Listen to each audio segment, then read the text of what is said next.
Welcome to Tenor Tech, where I solve the problems you didn't even know you had.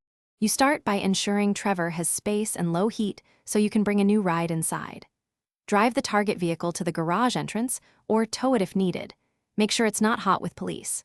Once at the door, approach the garage and trigger the Save/Store prompt immediately.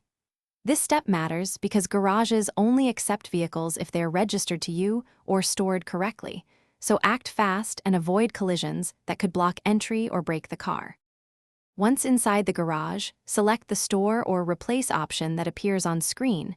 This registers the incoming vehicle to Trevor's roster. If the game asks, confirm to override a slot, that action sets the car as personal. If the vehicle is owned by someone else or a prior mission, use the phone or a mechanic delivery feature to transfer ownership.